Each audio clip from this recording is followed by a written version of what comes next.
온스당 100달러. 불과 한 달 전 은이 그 숫자를 넘어섰을 때 많은 분들이 환호했습니다.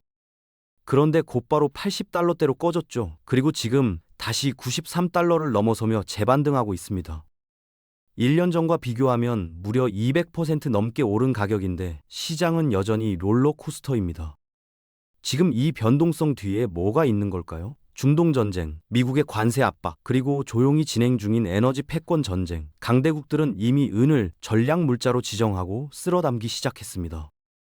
오늘 그 진짜 이유를 파헤쳐 드리겠습니다. 안전 자산이라며요. 근데 왜 이렇게 떨어져요? 이 질문, 지금 이 영상을 보고 계신 분들 중 상당수가 속으로 생각하고 계실 겁니다. 온스당 100달러를 돌파했다는 뉴스에 설레며 매수 버튼을 눌렀는데 일주일도 안 돼서 80달러대로 꺼져버렸거든요. 계좌 손실률이 20%를 넘어가는 순간 머릿속엔 딱 하나의 생각만 남습니다. 내가 속은 건가? 근데 이건 안전 자산이란 말 자체를 오해하고 계신 겁니다. 위기 때 무조건 오른다. 예금처럼 원금이 보장된다고 믿는 분들이 많은데요. 그건 안전자산이 아니라 그냥 예금 통장 얘기입니다. 안전자산에는 종류가 따로 있습니다. 달러처럼 특정 경제 위기 상황에서 폭등하는 유형이 있고, 금은처럼 화폐 자체의 가치가 무너질 때 비로소 진가를 발휘하는 유형이 있거든요. 달러는 어떤 나라에선 하룻밤 새 수십 배가 되기도 하지만 미국의 신뢰도가 흔들리는 순간엔 반토막이 납니다. 실제로 2015년 한 해 동안 달러 인덱스는 꾸준히 내리막을 걸었습니다. 반면 금과 은은 결이 다릅니다. 화폐 시스템 자체가 흔들릴 때, 정부가 돈을 마구 찍어내거나 국가 부채가 통제 불능 수준에 치달을 때 실질 가치를 지켜주는 최후의 보루 역할을 하는 겁니다. 지금 미국 국가 부채는 36조 달러를 넘어섰고 전 세계 중앙은행들은 역대급 속도로 금을 사들이고 있습니다. 이게 우연일까요? 은 가격이 단기적으로 출렁이는 건 지극히 자연스러운 현상입니다. 오히려 이 변동성이야말로 은이 지금 제대로 된 안전 자산으로 살아 움직이고 있다는 가장 강력한 증거입니다. 단기간에 너무 많이 올랐습니다. 이게 이번 급락의 표면적인 첫 번째 이유입니다. 올해 1월 은은 2달 되는 시간 동안 40% 가까이 수직으로 치솟았습니다. 100달러라는 숫자가 뉴스 헤드라인을 장식하던 그 순간 시장엔 이미 과열 신호가 켜져 있었거든요. 그리고 시장은 항상 과열 구간에서 숨고르기를 합니다. 그 숨고르기가 바로 20% 급락이었던 겁니다. 슈퍼 사이클이라는 게 있습니다. 원자재 시장에서 10년, 20년 단위로 찾아오는 거대한 상승 파동인데요. 이 사이클의 초입부에선 가격이 지지부진하게 움직입니다. 투자자들이 이게 진짜 오르는 건가? 의심하다가 결국 손을 털고 떠나버리는 구간이거든요. 그런데 중반을 넘어서면 완전히 달라집니다. 상승 속도가 기하급수적으로 빨라지고 그만큼 조정의 폭도 같이 커집니다. 2025년 한 해 동안 은은 약 50% 올랐습니다. 그리고 2026년 들어 2달 만에 추가로 40% 가까이 더 뛰었거든요. 이 속도라면 조정이 오는 게 이상한 게 아니라 안 오는 게 오히려 이상한 겁니다. 중요한 건 이겁니다. 조정의 폭이 크다는 건 그만큼 에너지가 크다는 뜻입니다. 잔잔한 호수에선 큰 파도가 나오지 않습니다. 지금처럼 20에서 30%씩 출렁이는 변동성 자체가 은 시장이 본격적인 대상승장 한복판에 들어섰다는 가장 강력한 신호입니다. 두려움을 느끼는 게 당연합니다. 하지만 그 두려움이 매도의 이유가 되어선 절대 안 됩니다. 그런데 단순히 많이 올라서 조정이 왔다, 이것만으론 설명이 안 되는 부분이 있습니다. 왜 20%도 아니고 30%씩이나 한 방에 꺾이는 걸까요? 그 답은 시장에 풀려있는 은의 양 자체가 비정상적으로 줄어들었다는 데 있습니다. 생각해보세요. 시장에 물건이 넘쳐날 때는 누군가 팔아도 가격이 크게 안 움직입니다. 그런데 물건이 거의 없는 상태에서 누군가 대량으로 던지면 어떻게 될까요? 가격이 수직으로 꺾입니다. 반대로 누군가 대량으로 사들이면 수직으로 치솟죠. 지금 이은 시장이 정확히 이 상태입니다. 현재 런던과 뉴욕 거래소의 애은 실물 재고는 역대 최저 수준에 근접해 있습니다. 수요는 매년 사상 최고치를 경신하는데 공급은 그 속도를 따라가지 못하고 있거든요. 2026년에도 6년 연속 공급 적자가 예상된다는 전망이 나오는 이유가 바로 이겁니다. 그렇다면 은은 다 어디로 간 걸까요? 금고 안으로 들어갔습니다. 일반 투자자들이 모르는 사이 특정 거대 세력들이 조용히 실물 은을 쓸어 담아 보관하고 있는 겁니다. 이건 음모론이 아닙니다. 실제로 기관들의 은 ETF 보유량과 실물 인도 요청 건수는 최근 2년 사이 급격히 늘었습니다. 유통되는 은이 없으니 적은 매수에도 폭등하고 적은 매도에도 폭락합니다. 이 극단적인 변동성은 공포의 신호가 아닙니다. 세상에 구할 수 있는 은이 얼마 남지 않았다는 구조적 희소성의 증거입니다. 그렇다면 왜 은은 금보다 항상 낮게 평가받아 왔을까요? 이걸 이해하려면 두 금속의 태생적인 차이부터 알아야 합니다. 지구상에 묻혀있는 은의 매장량은 금보다 약 10배 이상 많습니다. 희소성 측면에서 이미 출발선이 다른 거죠. 금 한 돈의 가치가 은 한 돈보다 높은 건 어떻게 보면 지극히 당연한 이야기입니다. 로마 시대부터 금과 은 사이엔 교환 비율이 존재했습니다. 흔히 금은비라고 부르는 건데요. 역사적으로 이 비율은 대략 15대 1에서 20대 1 사이를 유지했습니다. 그런데 지금은 어떨까요? 현재 금은비는 80대 1 수준입니다. 금 한 온스를 사려면 은 80온스가 필요하다는 뜻이거든요. 역사 평균과 비교하면 은이 금 대비 얼마나 저평가되어 있는지 숫자로 바로 보입니다. 화학적 특성도 평가에 영향을 줬습니다. 금은 수천 년이 지나도 변색되지 않습니다. 반면 은은 공기 중 황 성분과 반응해 쉽게 검게 변하거든요. 순수한 화폐로 쓰기엔 보관과 관리가 번거롭다는 단점이 있었던 겁니다. 부피도 더 크고 무게도 더 나가니 운반 비용도 금보다 높았습니다. 그래서 현대 사회에서 은은 자연스럽게 돈의 역할보다 산업용 원자재로 분류되기 시작했습니다. 그런데 바로 이 지점이 역설적으로 은의 가장 강력한 무기가 됩니다. 금이 오를 때 은은 1.5배에서 2배 더 높게 상승하는 경향이 있거든요. 지금 금값이 사상 최고치를 연일 경신하고 있다는 사실 잊지 마세요. 패권의 역사를 들여다보면 항상 그 중심에 금이 있었습니다. 고대 이집트부터 로마 제국, 대영 제국까지 세계를 지배했던 모든 강대국들은 예외 없이 금을 전략 자산으로 쌓아뒀습니다.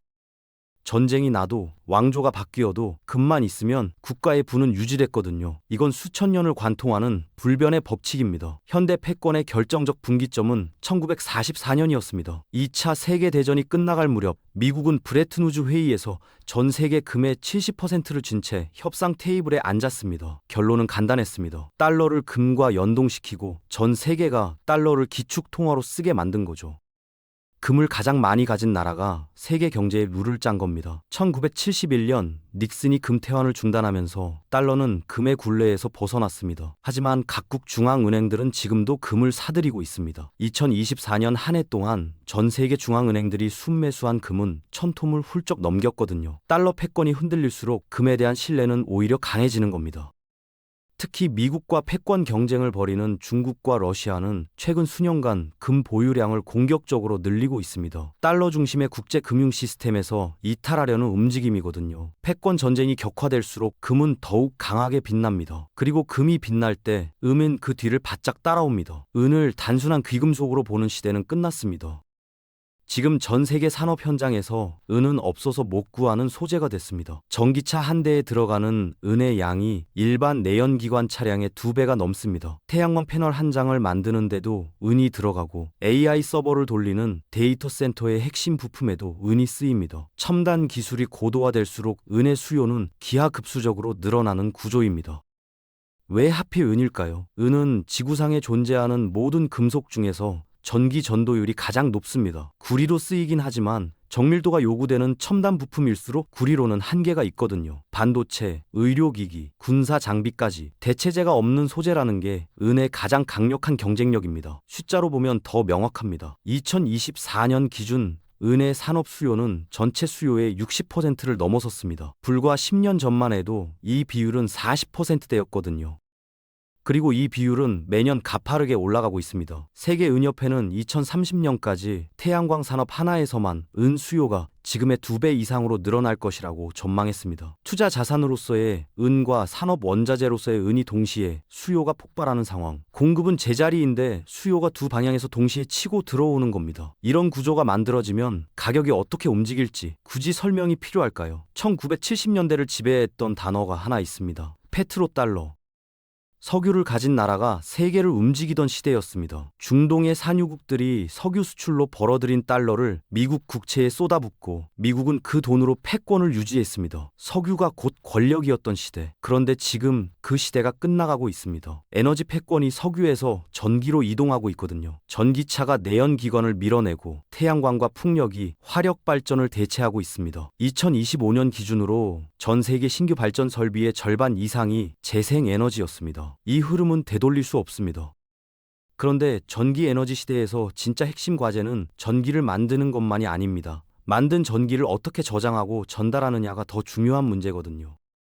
아무리 태양광으로 전기를 만들어도 밤에 쓸 수 없으면 의미가 없습니다. 그 저장의 핵심에 은이 있습니다. 고성능 배터리, 차세대 축전지, 초고효율 송전 시스템, 이 모든 곳에 은이 들어갑니다. 과거에 석유를 통제하는 나라가 세계 경제를 쥐락펴락했듯이 앞으로는 전기 에너지 시스템을 장악하는 나라가 차세대 패권을 쥐게 됩니다. 그리고 그 시스템의 핵심 소재가 은이라는 사실. 강대국들이 왜 지금 은을 전략 자원으로 지정하고 확보에 나서는지 이제 그림이 보이시나요? 말로만 하는 게 아닙니다. 각국 정부가 실제로 움직이기 시작했습니다.